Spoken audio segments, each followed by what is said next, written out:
Saya mau beli obat untuk gatal-gatal yang warna pink. Assalamualaikum. Kamu pernah beli obat ke apotik, tapi obatnya nggak manjur atau nggak sembuh-sembuh? Bisa jadi kamu melakukan salah satu dari beberapa kesalahan-kesalahan ini.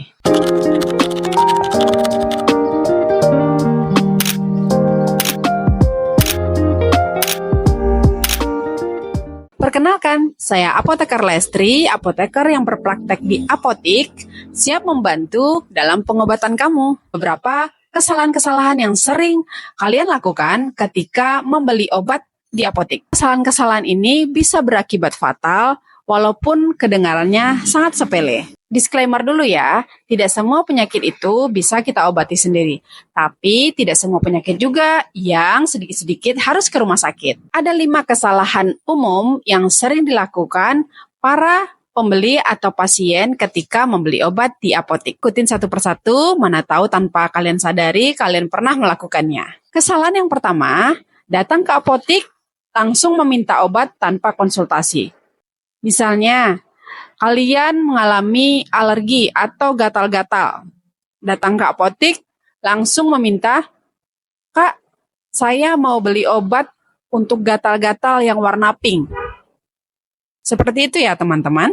Kesalahan ini kedengarannya sepele, tapi sangat fatal. Karena tidak semua obat gatal atau alergi yang kalian makan cocok dengan kondisi yang kalian alami. Sebaiknya semua detail dari indikasi ataupun gejala penyakit yang kalian alami, kalian sebutkan. Agar tenaga farmasi atau apoteker yang berada di apotek tersebut mengerti dan memahami arah dan tujuan terapi yang akan kalian lakukan. Kesalahan yang kedua, kalian sering mengikuti kata teman. Kata teman sih manjur, atau kata media sosial.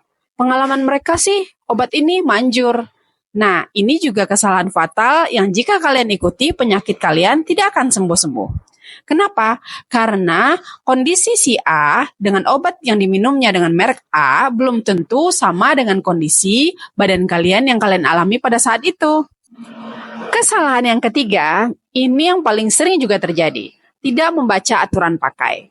Jadi, ketika kalian membeli obat ke apotik, mungkin tenaga farmasi atau apotekernya sudah menjelaskan bagaimana cara pemakaian obat yang baik. Tapi ketika sampai di rumah, belum tentu kalian ingat tentang pemakaian obatnya secara detail.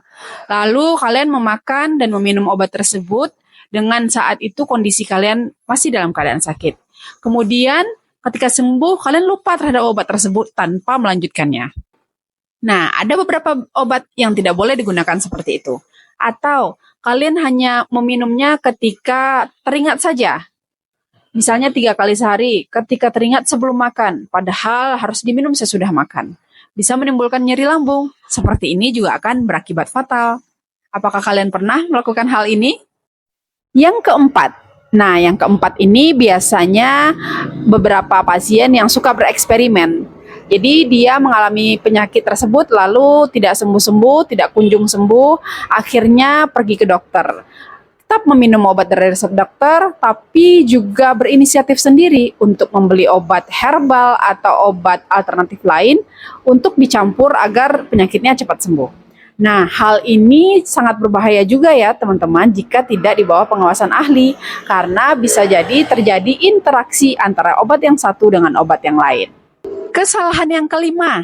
Nah, ini adalah kesalahan yang sangat banyak juga saya temukan ketika berada praktek di lapangan. Apa itu? Yaitu kesalahan meminta antibiotik tanpa resep dokter. Jadi teman-teman, obat-obatan yang dijual di apotik itu ada obat-obatan yang bebas dibeli tanpa resep dokter, ada juga obat-obatan yang harus dibeli tanpa resep dokter. Nah, ada juga obat-obat yang berlogo merah atau obat keras yang bisa diberikan tanpa resep dokter, tapi tetap harus di bawah pengawasan apoteker. Kalau antibiotik itu adalah obat-obatan yang harus dibeli dengan resep dokter. Kenapa? Karena bisa berakibat fatal ketika kalian mengalami resistensi obat. Contoh, tidak semua batuk pilek harus minum antibiotik. Nah, kebanyakan pasien mengatakan dari pengalaman saya, itu antibiotik mengobati saya ketika batuk pilek. Lalu ketika terkena penyakit lagi, mereka membeli antibiotik lagi. Nah, ini adalah kesalahan fatal ya. Jadi, jangan asal beli obat ya. Selalu konsultasikan terlebih dahulu kepada tenaga farmasi atau apoteker yang berada di apotek tersebut. Selalu jaga kesehatan, jangan langgar aturan pakai. Ingat, obat itu bisa menyembuhkan, tapi jika salah penggunaan malah membahayakan.